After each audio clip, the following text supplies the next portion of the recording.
क्रांतिकारी जय भीम साथियों।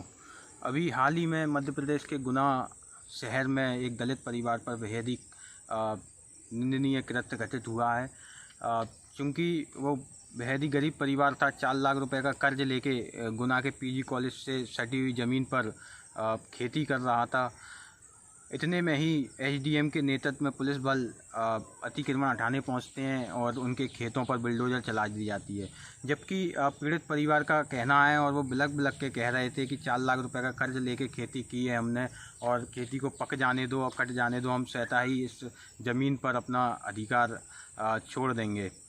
लेकिन फिर भी पुलिस बल नहीं माना और उस गरीब परिवार को विवश होकर उस गरीब परिवार के मुखिया को कीटनाशक पीना पड़ा। और यही देखकर उनकी धर्मपत्नी भी कीटनाशक पीती है और कीटनाशक पीने के बावजूद भी पुलिस उन पर बेरहमी से प्रहार करती है, उनको मारती है, उनके बच्चे बिलक बिलक कर रोते हैं। ये पहली घटना नहीं है और ये हमें समझना चाहिए कि देश का दलित वर्ग, पिछड़ा वर्ग, वंचित वर्ग कोई कारपोरेट वर्ग नहीं है, कोई उद्योगपति वर्ग नहीं है। इस देश का मजदूर वर्ग है। बड़े ही कष्टों में अपना जीवन जीता है इस देश का दलित वर्ग, मजदूर वर्ग।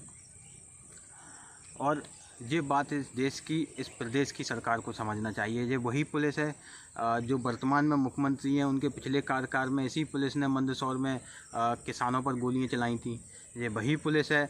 कोई गरीब इनके पास पहुंच जाता है न्याय के लिए, कोई दलित पिछड़ा इनके पास पहुंच जाता है तो ये उन्हें धुतकार कर भगाते हैं, उनकी रिपोर्ट तक नहीं लिखी जाती है। क्या यही न्याय है इस देश का? क्या यही प्रजातंत्र है इस देश का, जहां दलित परेशान हो या गरीब परेशान हो या पिछड़े परेशान हो? ये सोचने वाली बात है। उस परिवार के न्याय के लिए उस परिवार को मध्य प्रदेश शासन से हम मांग करते हैं, मध्य प्रदेश सरकार से मांग करते हैं कि उस परिवार को न्याय दें और जो पुलिस वालों ने बेरहमी से उनको पीटा, उन पर सख्त से सख्त कार्रवाई की जाए। उस परिवार को 1 करोड़ रुपए का मुआवजा दिया जाए। उस परिवार के एक सदस्य को सरकारी नौकरी दी जाए। अगर मध्य प्रदेश सरकार उस पीड़ित परिवार को न्याय दिलाने में असफल होती है तो इस प्रदेश के समस्त दलित वर्ग को मजबूरन सड़कों पर निकलना पड़ेगा और अपने हक और अधिकार की लड़ाई लड़ना पड़ेगी। चाहे कुछ हो जाए, हम पीड़ित परिवार को न्याय दिलाकर रहेंगे।